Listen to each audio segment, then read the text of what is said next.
아멘. 오늘 말씀을 나누기 위해서 인터넷 검색창에 제가 교회라는 단어와 희망이라는 단어 두 개만 딱 넣고 검색을 한번 해봤습니다. 뭐 카페나 블로그 뭐 이런 홈페이지, 각 어떤 홈페이지나 뭐 광고 등등 다 쭉 떠요. 그리고 그 검색 결과들을 둘로 나눠 보는 겁니다. 교회에 희망이 없다라고 말하는 내용들과 또 교회에 희망이 있다라고 말하는 코멘트들을 따로 이렇게 나눠봤습니다. 물론 그 검색 결과들 중에 뭐 희망 콘서트, 장소 땡땡 교회 뭐 이런 거는 빼야 되겠죠.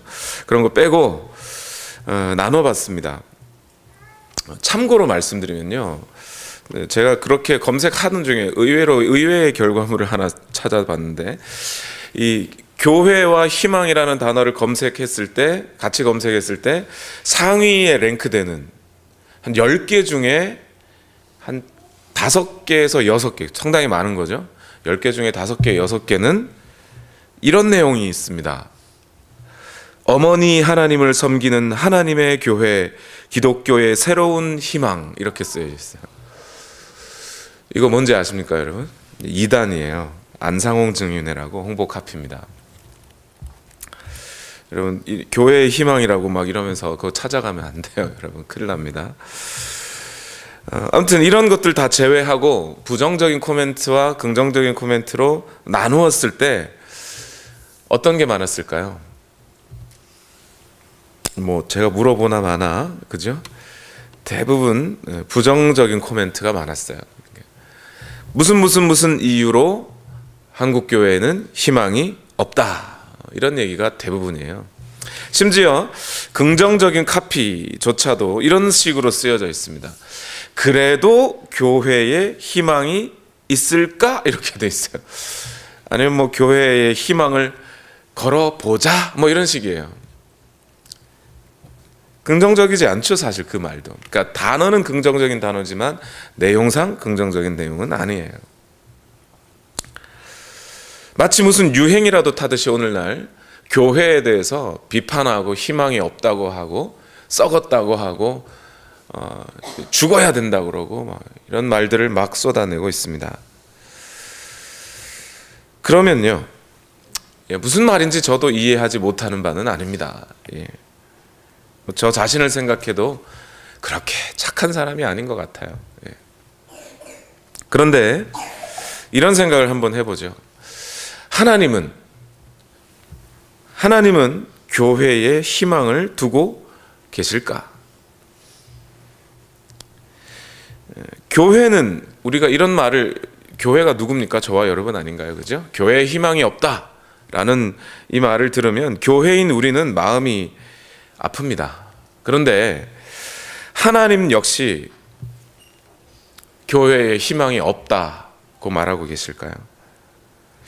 만약 사람들은 비록 교회에 대하여 희망을 갖고 있지 않지만 하나님께서 교회에 희망을 두고 계시고 여전히 교회를 통해 역사하시려고 하나님이 의도하고 계신다면, 그래서 오늘 우리가 우리가 이 세상 그 어떤 것보다 하나님께 우리의 어떤 권위를 두고 있다면, 사람들이 아니라, 그렇다면 하나님이 희망을 두고 계신 그 교회에 우리도 같이 마음을 쏟아야 되는 것이 아닐까, 그런 생각이 듭니다. 저는 하나님께서도 교회에 어떤 마음을 두고 계시고 어떤 방식으로 교회에 역사하고 계시는가를 생각해 보기 위해서 성경을 뒤져봤습니다. 그 정보를 찾으려면 어느 책을 찾아야 될까요? 사도행전이라는 책을 찾아야 됩니다. 왜냐하면 신약 성경 가운데 오늘날 현대의 지금 우리의 교회라고 불리우는 사람들의 모임, 그 교회가 처음부터 어떤 과정을 통해 생겨났는지를 알아보려면 사도행전밖에는 기록이 없습니다.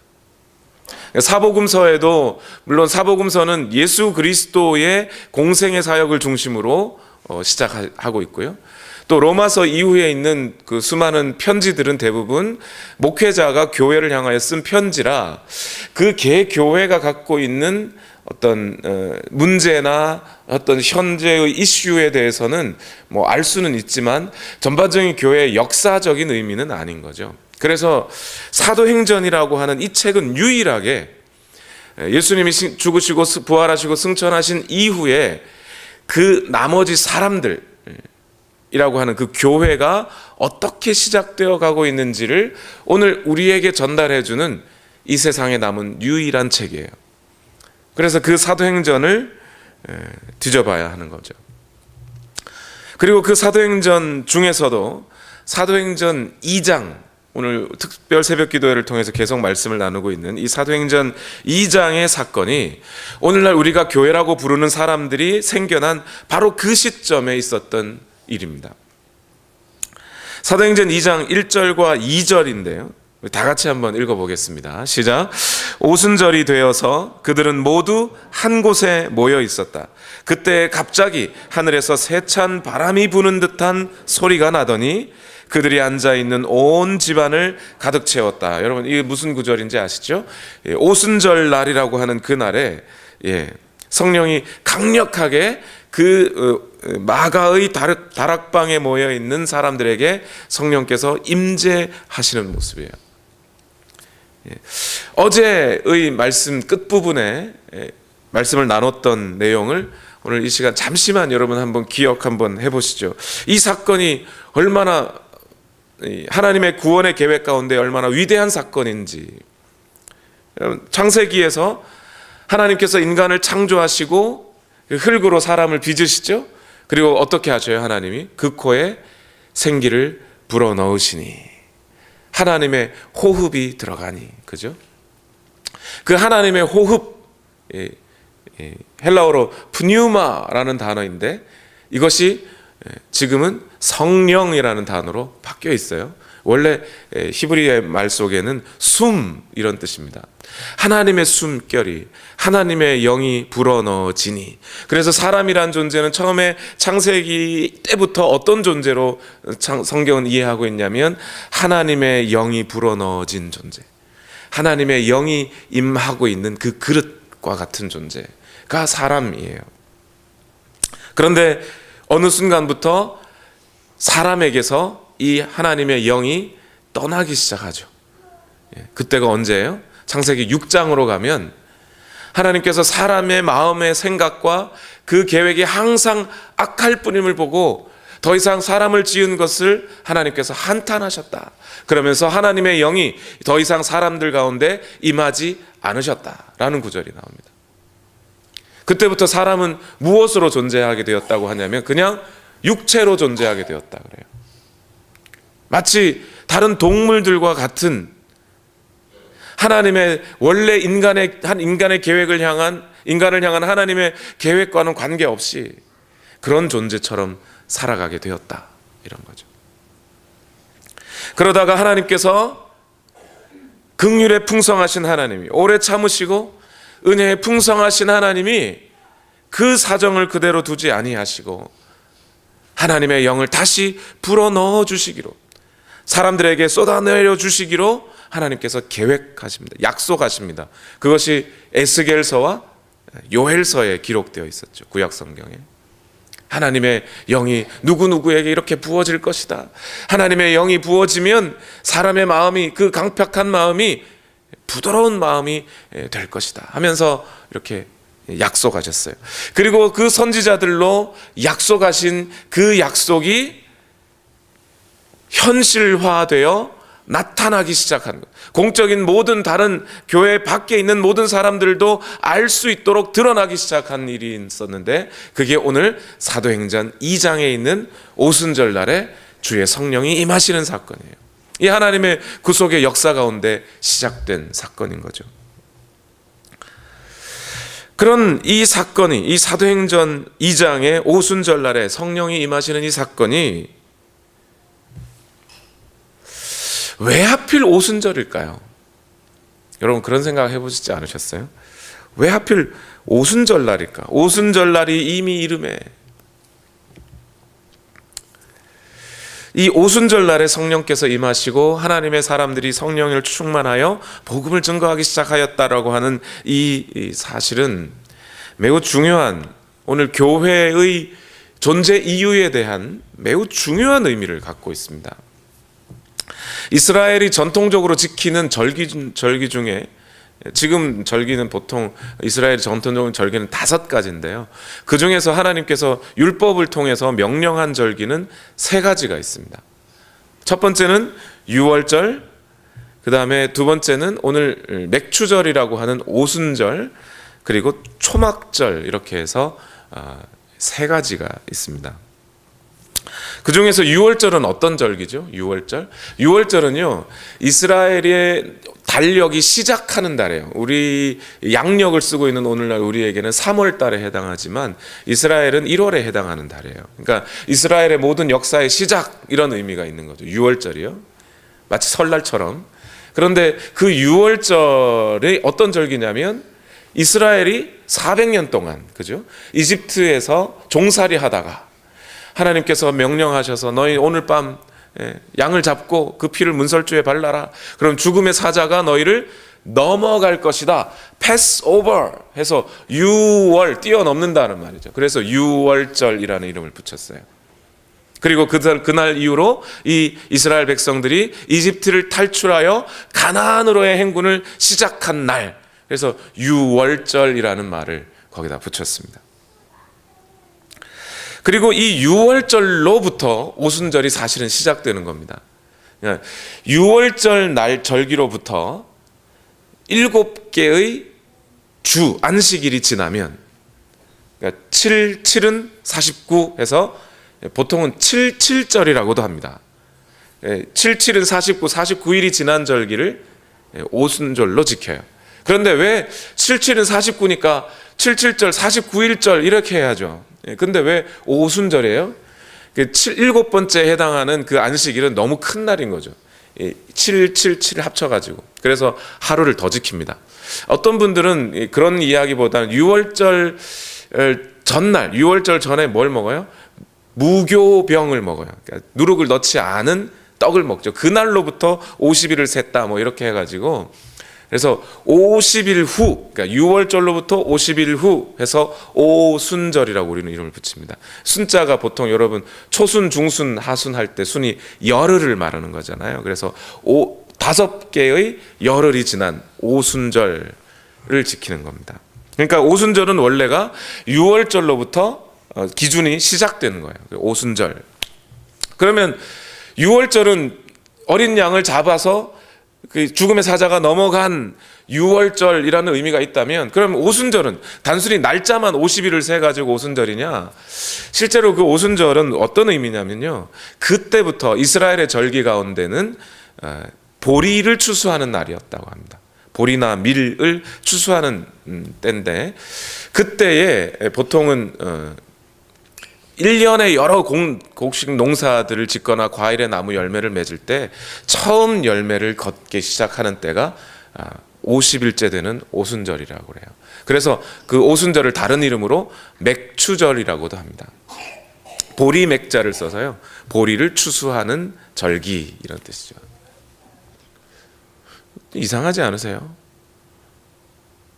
유월절은 상당히 의미가 있는데 뭐 보리 추수한 거하고 무슨 의미가 있을까? 예수님이 십자가에 달려 죽으시죠. 죽으실 때 언제 죽으셔요? 유월절 날 죽으세요? 유월절 전날 죽으시고 유월절 다음 안식 후 첫날 부활하시죠. 그렇게 부활하신 예수님이 며칠 동안 이 땅에 계세요? 약 40일 동안 계세요. 그죠? 저는 이것도 좀 의문스러웠어요. 왜 하필 40일인가? 기왕이 있어가지고 자기 몸을 보여주실 거면 한 400일쯤 있고 그렇게 가시지. 40일 뭐 얼마나 보여주신다고 40일쯤 있다가 승천을 하셨을까? 마치 뭘 기다린 것 같아요? 오순절을 기다린 것 같지 않으세요? 예수님이. 오순절 날에 어떤 일들이 일어나도록. 그러니까 부활하신 후에 약 40일이 지나고, 그러니까 죽으시고 부활하신 게 3일 걸렸으면 그때로부터 40일이니까 약 43일, 그리고 일주일 후 오순절이 될 때, 그때까지 제자들을 모아놓고, 제자들아, 주의 성령이 임하실 때까지 너희는 딴 데 가지 말고 여기 기다리고 있어라. 그래요. 그리고 오순절 날이 이름에 주의 성령이 그들에게 강력하게 역사하기 시작하였다. 무슨 의미가 되는 거예요? 6월절에 죽으신 그 예수 그리스도의 죽으심과 부활의 은혜가 처음 열매로 맺혀지기 시작한 때, 그래서 처음 사람들이 생겨나기 시작한 때, 그 열매가 뭐라는 거예요? 교회라는 거예요. 오순절의 의미는 마치 보리를 추수하듯이, 아니면 어미 닭이 그 자신의 열기를 다하여 알을 품고 있다가 일정한 기간이 되면 알이 부화하여 탄생하듯이, 6월절로부터 예수 그리스도께서 그 제자들을 품고 계속 있으시다가 성령의 역사하심을 통해 제자들 가운데 딱 생명이 태어나기 시작한, 그 처음 열매가 맺혀지기 시작한 그들이 곧 교회였다는 거예요. 여러분, 이것 놀랍지 않으세요? 성령의 생명력이 부어지면서 교회가 생겨나기 시작한 거예요. 이 오순절의 역사가 교회라고 불리우는 이 사람들이 경험한 첫 번째 부흥이었던 거예요. 이것이 교회입니다. 오늘날 사람들의 눈으로는 그저 부패한 목사들과 이 세상의 아픔과 슬픔과 약점이란 약점은 다 안고 있는 듯한 그런 사람들로 교회가 구성되어서 더 이상 교회에는 희망이 없는 것처럼 보일지 몰라도, 하나님의 그 영원한 구속의 관점에서 교회는 하나님의 그 모든 계획과 경륜과 비밀이 담긴 예수 그리스도의 죽으심과 부활의 그 생명력과 성령께서 오늘 우리 가운데 역사하심으로 우리 가운데 하나님의 그 역사, 구속의 역사를 펼쳐가시기 시작한 그 모든 관심이 시작된 곳이 교회였다는 거예요. 하나님이 여기에 마음을 두고 계신 거예요. 특히 이 오순절날의 역사 가운데 주의 성령께서 교회 안에 어떤 일들을 하셨는지를 쳐다보면 참 놀랍기가 그지없습니다. 오순절의 역사 가운데 주의 성령께서 하신 일들을 가만히 들여다보니까 크게 세 가지가 있어요. 세 가지. 첫 번째는 뭐냐면, 잠자고 있던 영혼을 주의 성령이 깨우시기 시작합니다.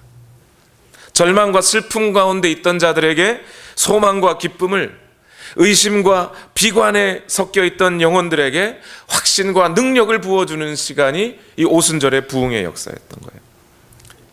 이 사람들이 누구냐면 예수님의 제자들이라는 사람들입니다. 이 예수님의 제자들은 지난 3년 동안 예수님과 함께 다녔습니다. 가르침을 받았습니다. 예수님이 베푸시는 기적을 맛보았고, 심지어 죽은 나사로가 살아나는 것도 목격했습니다. 예수님이 십자가에 달려 죽으실 때는 절망적이었는데 3일 후에 부활하신 예수님을 보고 반가이 맞았습니다. 그럼에도 불구하고 이 제자들의 마음속에는 뭐가 있어요? 영적인 침체가 사실 가득했습니다. 왜냐하면 예수님이 부활하시고 나서 제자들에게 여러 번 나타나셨는데, 그들을 모아놓고 예수님이 승천하시기 전에 이런 말씀을 하셔요.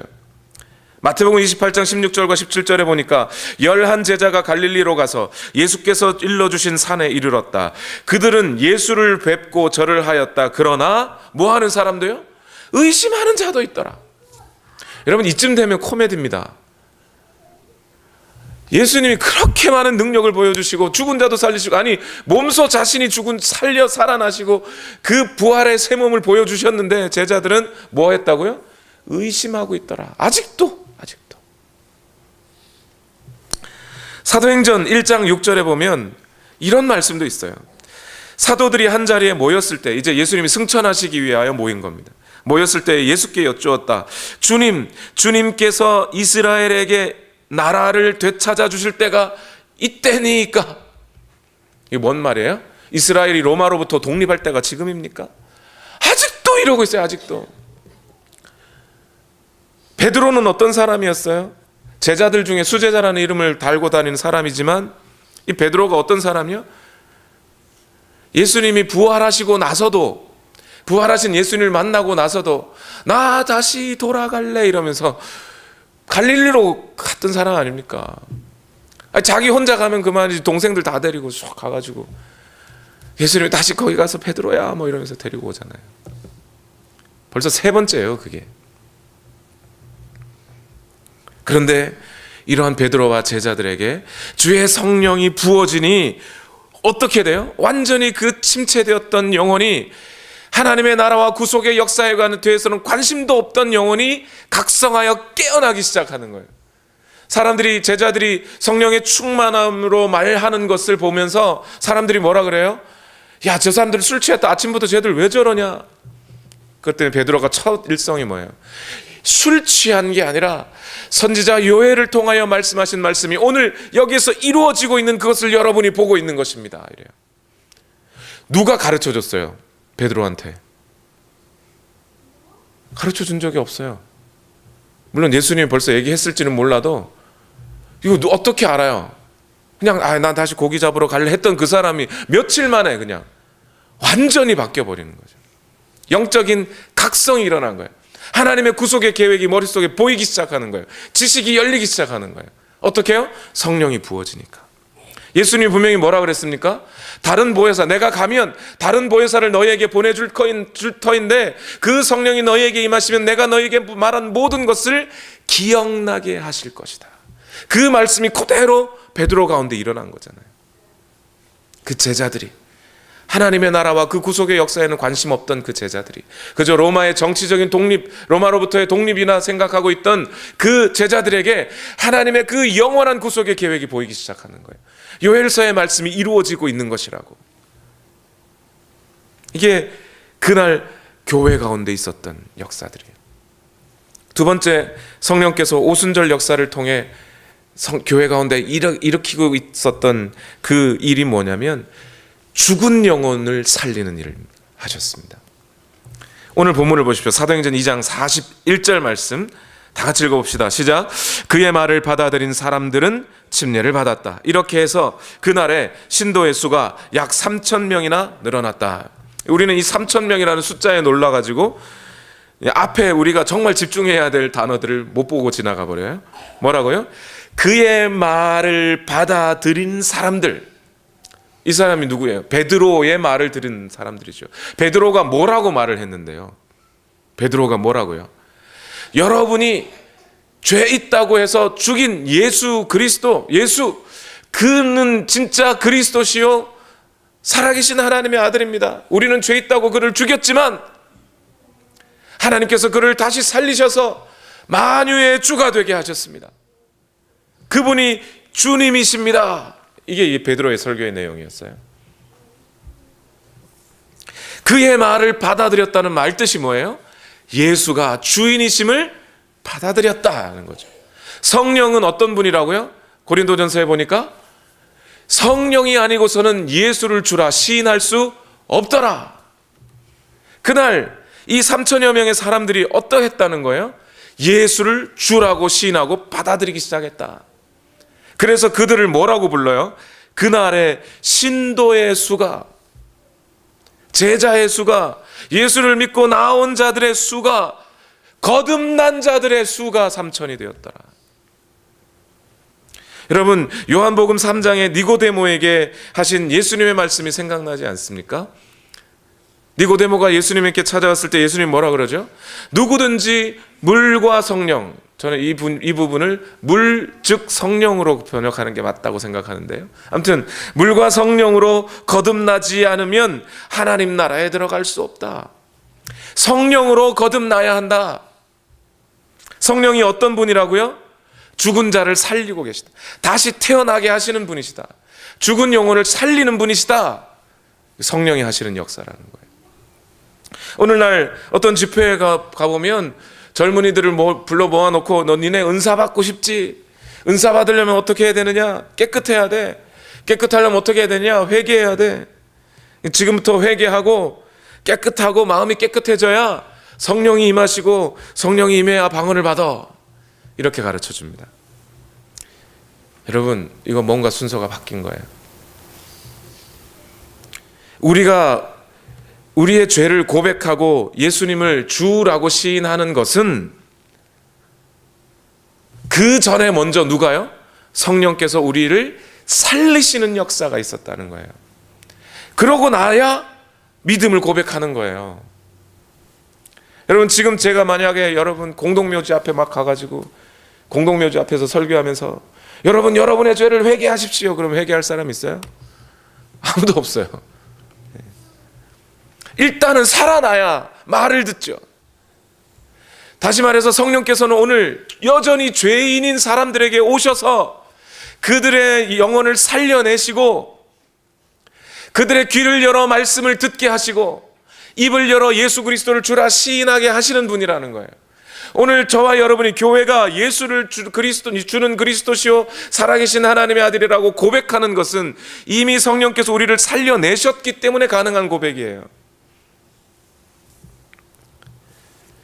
이것이 오늘 성령께서 교회 가운데 하고 있는 일이었다는 겁니다. 세 번째로, 성령은 어떻게 하시느냐?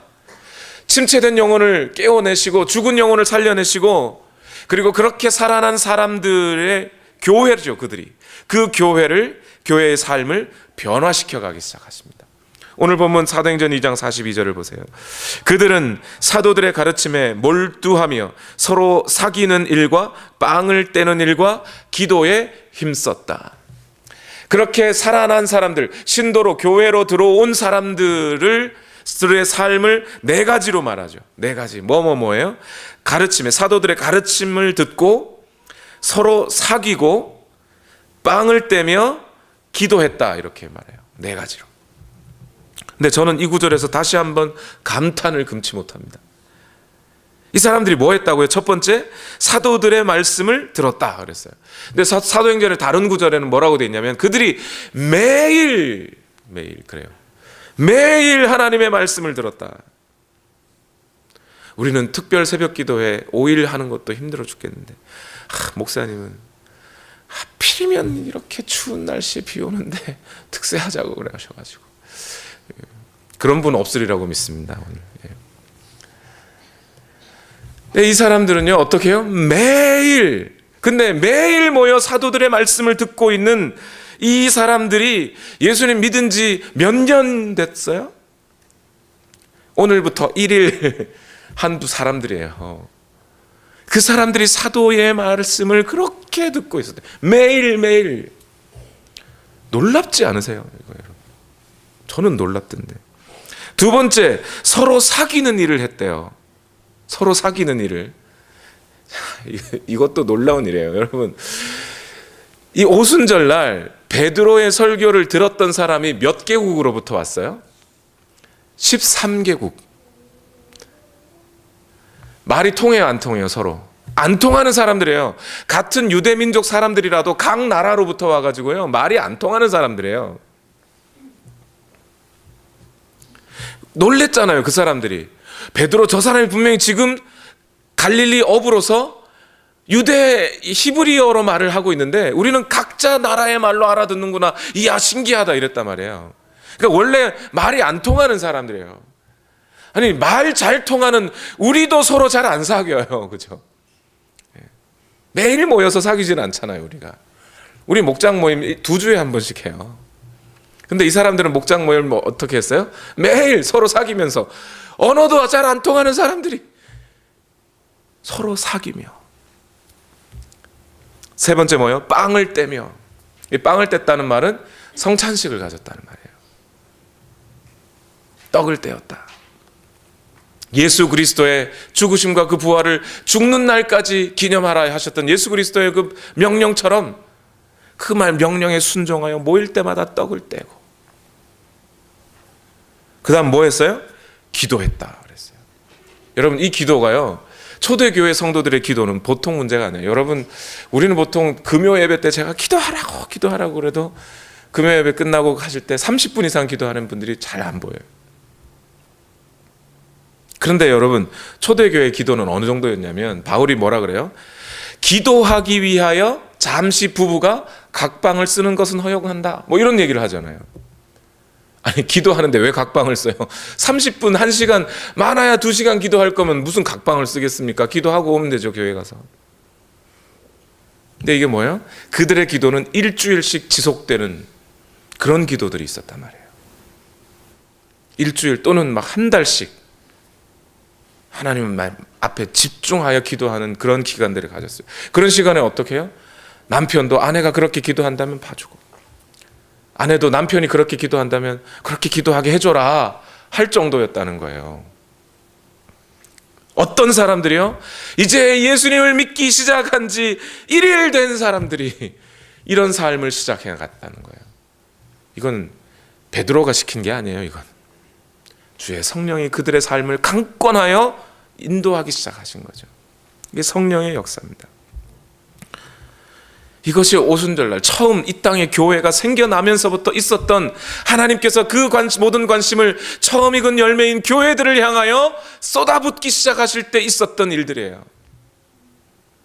교회의 역사를 살펴보면 하나님의 부흥은 항상 어디에서 일어났냐면 교회 밖이 아니라 교회 안에서부터 시작하고 있었어요. 여러분, 교회 안에서 어떤 한 사람들이, 일련의 사람들이 영적인 각성을 가지고 깨어나기 시작하면서 그들이 하나님의 구속의 역사를 발견하고, 그 발견한 하나님의 은혜와 그 구속의 역사를, 주의 복음을 선포하기 시작하며 열정적으로 선포하기 시작하면서 그 말씀을 들었던 사람들이, 아니 이 사람들이 말하는 말을 들어보니 과연 진리로구나 하면서 밖에 있던 사람들이 교회 안으로 몰려들기 시작한 모습, 이것이 부흥이었다고요. 이 사람들이 오순절 날도 마찬가지지만 무슨 이 땅의 왕들이나 권력 있는 사람이나 권세 있는 사람들이나 학벌이나 문벌이 뛰어난 사람들이 아니에요. 부흥의 역사 가운데 다 그냥 그저 그런 사람들이었습니다. 그런데 그들 가운데 하나님의 영이 부어지고 부흥의 역사들이 일어나기 시작하면서 이 세상이 그들을 주목하여 보기 시작하는 거예요. 그것이 하나님이 교회 가운데 일으키는 일이에요. 이런 부흥은 캠페인으로 오는 게 아니에요. 운동을 해서 오는 게 아니에요. 무슨 다채로운 행사를 하거나 연합 집회 한다고 막 사람 모아봐 이렇게 해가지고 오는 게 아니에요. 부흥은 항상 교회 안에서부터 시작했던 거예요. 1859년 울스터라는 곳에 부흥이 일어나기 시작했는데, 그 부흥이 여러 성도들이 모인 작은 모임에서부터 시작했어요. 웨일즈의 부흥운동도 말씀드렸죠. 이안 로버츠라고 하는 젊은 설교자가, 광부의 아들이 웨일즈라고 하는 시골 탄광촌에서, 그것도 수요일 저녁 예배 가운데 있었던 그때의 일로부터 부흥이 시작된 거예요. 2차 대각성, 영국과 미국의 2차 대각성 운동이요, 지푸라기 모임이라고 하는 작은 기도 모임으로부터 시작한 거예요. 무슨 큰 각성 운동을 막 연합 집회를 한다고 해서 되는 게 아니라 주일 예배 가운데, 수요일 예배 가운데 성도들이 하나하나 그 마음의 각성을 일으키기 시작하면서 교회가 살아나기 시작하는 거예요. 교회의 역사가 이러하다면 하나님의 관심은 지금 어디에 있어요? 교회에 있어요. 저와 여러분에게 있어요. 저 여러분이 깨어나기 순간, 성령으로 깨어나는 그때로부터 복음이 증거되고 예수 그리스도를 모르는 사람들이 교회 안으로 몰리기 시작하는 거예요. 그것이 부흥의 핵심입니다. 그러니 이제 이 하나님의 관심이, 모든 관심이 교회 안에 있다는 이 사실을 우리가 기억하고, 교회에는 희망이 없다는 따위의 말들로 제살 깎아먹는 일을 이제 그치고, 교회를 향하신 하나님의 마음에 오늘 우리의 마음도 합하여서 하나님이 부어주시는 교회의 역사에 관심을 집중하고 성령의 바람이 불어오기를 기대하며 하나님의 새 역사의 물결에 동참하는 것, 그것이 오늘 저와 여러분이 하나님 앞에 영광된 삶을 살아낼 수 있는 유일한 길입니다. 오늘 우리의 소원이 교회를 교회되게, 예배를 예배되게 하는 일에 우리의 마음을 쏟아놓고, 그래야 주의 성령이 오늘 우리 가운데 일으키실 그 부흥을 고대하며 우리는 힘차게 전진해 나가야 할 줄로 믿습니다. 우리 다 같이 기도하시겠습니다. 우리 함께 고백하실 때에 우리 이 찬양 우리 힘차게 부르시고 우리 함께 기도하십시다. 우리에겐 소원이 하나 있네. 우리에겐 소원이 하나 있네. 주님 다시 오실 그날까지 그날까지 우리 가슴에 새긴 주의 십자가 사랑 나의 교회를 사랑케 하네. 주의 교회를 향한 우리 마음, 교회를 향한 우리 마음, 희생과 포기와 가난과 고난 하물며 죽음조차 우릴 막을 수 없네. 우리 교회는 이 땅의 희망, 교회를 교회 되게, 예배를 예배 되게 우릴 사용하소서. 진정한 부흥의 날 오늘 임하도록 우릴 사용하소서. 다시 한번 고백합시다. 우리에겐 소원이 하나 있네. 아멘. 하나님의 소망이, 하나님의 그 영원하신 계획이 오늘 우리의 소망이 되기를 원합니다. 하나님의 마음과 우리의 마음이 합하여지기를 원합니다. 주의 십자가 사랑 나의 교회를 사랑케 하네. 주의 교회를 향한 우리 마음, 희생과 포기와 가난과 고난 하물며 죽음조차 우릴 막을 수 없네. 우리 교회가, 주님의 교회가 희망, 아멘. 교회를 교회 되게, 예배를 예배 되게 우릴 사용하소서. 진정한 부흥의 날 오늘 임하도록 우릴 사용하소서. 교회를 교회 되게, 예배를 예배 되게 우릴 사용하소서. 진정한 부흥의 날 오늘 임하도록 우릴 사용하소서. 우리 시간 다 같이 함께 마음을 합하여 하나님, 오늘 우리의 교회로부터, 아니 이 땅의 하나님의 교회들로부터 진정한 하나님의 부흥이 일어나기를 소망하고, 하나님 우리의 마음을 하나님의 마음에 합합니다. 하나님 역사하여 주옵소서.